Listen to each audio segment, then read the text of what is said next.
Guys, bayangin deh, lu bangun pagi, buka HP, terus scroll berita. Ternyata semalam ada ribuan orang yang jadi korban. Tapi yang aneh, malam itu internet mati total. Gak ada yang bisa upload apapun, gak ada yang tahu apa yang terjadi pada malam itu. Pagi harinya baru ketahuan. Loh, semalam ada apa ya? Ini bukan cerita horor guys, ini kisah nyata. Dan lagi terjadi sekarang di Iran. Kenapa gua mau bahas ini? Karena pola yang sama pernah terjadi di banyak negara, termasuk di Indonesia pada tahun 98. Hari ini kita bakal ngobrolin apa yang terjadi di Iran, siapa yang main di belakang layar, dan kenapa ini penting buat kita semua. Lo guys, gua Virgi Isdihar dari Kamar Misteri. Sebelum mulai, gua disclaimer dulu ya. Video ini untuk edukasi. Semua info bersumber dari media internasional yang bisa lu cek sendiri. Situasi di Iran masih berkembang.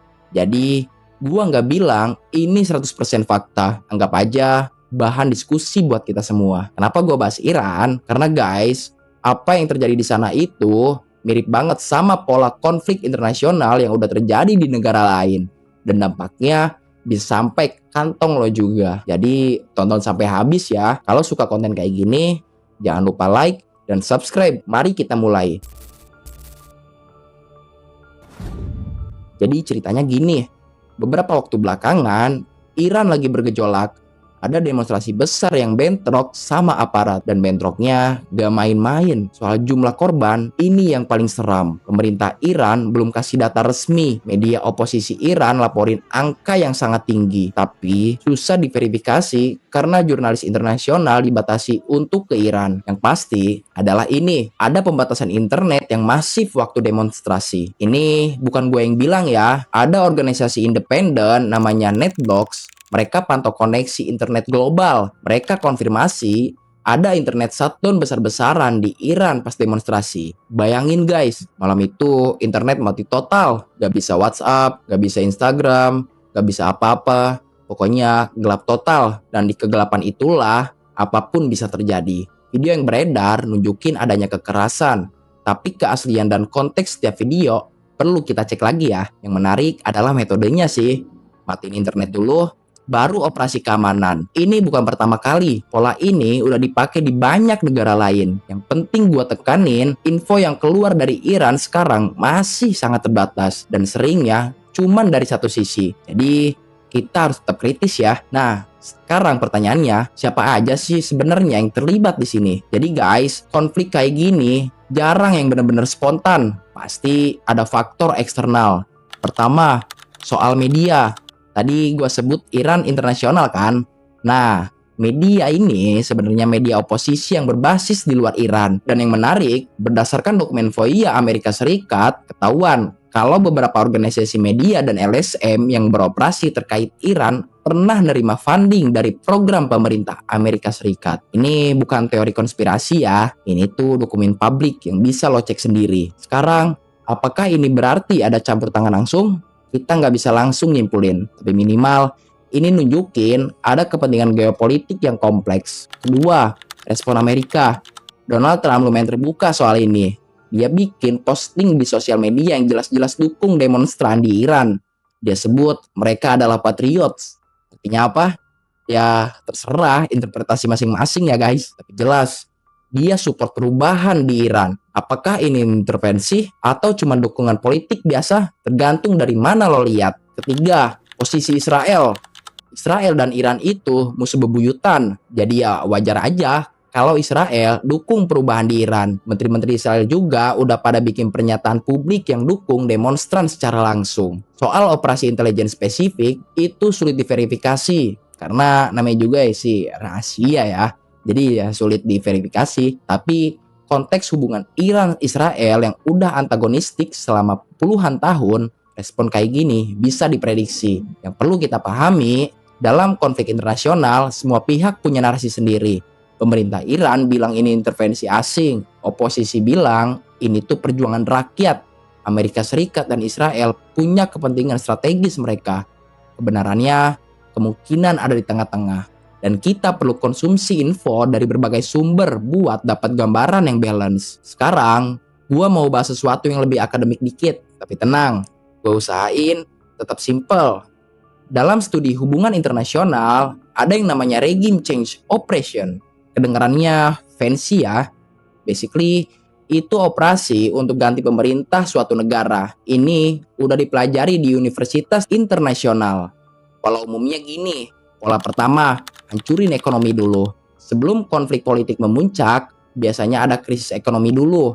Di Iran, ini benar-benar terjadi. Coba bayangin, Desember tahun 2024, nilai tukar 42.000 rial per dolar. Januari 2025 di pasar gelap udah tembus 1 juta rial per dolar. Dari 42.000 dolar jadi 1 juta rial. Dalam hitungan minggu ya ini. Gila gak menurut lo? Sekarang, apakah ini manipulasi yang disengaja? Atau efek dari sanksi internasional dan kondisi ekonomi yang buruk? Para ekonom punya pendapat yang berbeda. Yang jelas, inflasi ekstrim ini bikin hidup rakyat susah banget. Dan kesusahan ekonomi ini yang kemudian menjadi picu ketidakpuasan sosial. Ini pola yang kita lihat di banyak negara. Pola ini juga sama persis yang pernah terjadi di Indonesia pada tahun 98. Ingat kan? Rupiah kita dari 2.500 per dolar jadi 16.000 dalam waktu yang sangat singkat. Kombinasi dengan krisis ekonomi regional. Terus, boom, demonstrasi besar-besaran terjadi. Soeharto langsung turun.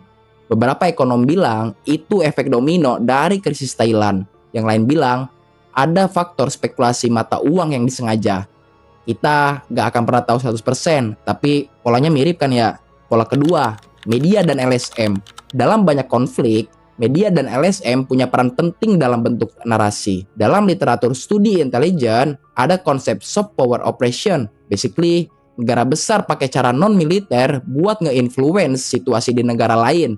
Bisa lewat funding media, support kelompok sosial, atau support kelompok oposisi, atau program demokrasi promotion. Apakah ini terjadi di Iran?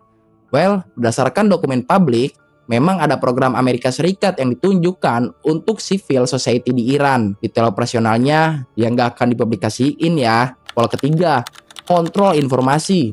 Di era digital ini, siapa yang kuasai narasi itu kadang lebih penting dari siapa yang kuasai di lapangan. Ini kenapa internet shutdown jadi strategi yang umum. Matiin internet, kontrol apa yang orang lihat, dan kontrol apa yang orang percaya. Sekarang, kita masuk ke bagian yang agak kompleks tapi penting. Dimensi ekonomi internasional. Guys, salah satu aspek yang sering miss adalah perdagangan Iran sama Cina. Jadi gini, berdasarkan data perdagangan internasional, Cina itu salah satu mitra dagang terbesar Iran. Mereka impor minyak dalam jumlah besar dari Iran. Angka pastinya susah di-track karena sebagian transaksi terjadi di luar jalur resmi akibat sanksi internasional dari Amerika Serikat. Tapi dari berbagai analisis, Iran punya cadangan minyak terbesar keempat di dunia. Sekitar 70-90% ekspor minyak Iran dibeli sama Cina. Minyak Iran termasuk kategori yang heavy crude yang penting buat industri petrokimia. Konteks ini jadi penting ketika kita lihat kebijakan perdagangan Amerika Serikat.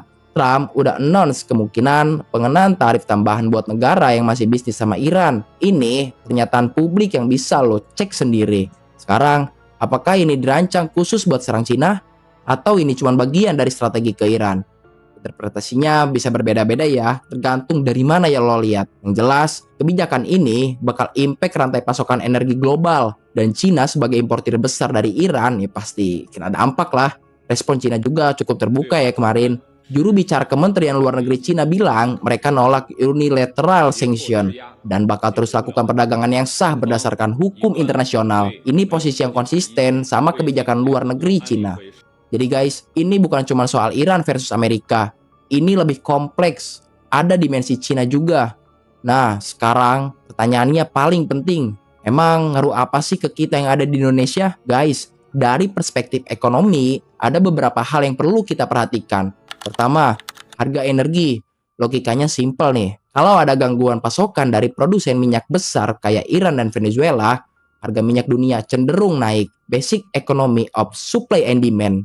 Masalahnya, Indonesia itu net importir minyak. Artinya, kita impor lebih banyak daripada yang kita produksi. Data dari Kementerian SDM nunjukin kita impor sekitar 300 sampai 400 ribu barel per hari buat penuhi kebutuhan domestik. Bayangin guys, kalau harga minyak dunia naik 20%, dari 70 dolar per barel jadi 84 dolar. Indonesia perlu alokasi lebih banyak anggaran buat subsidi BBM.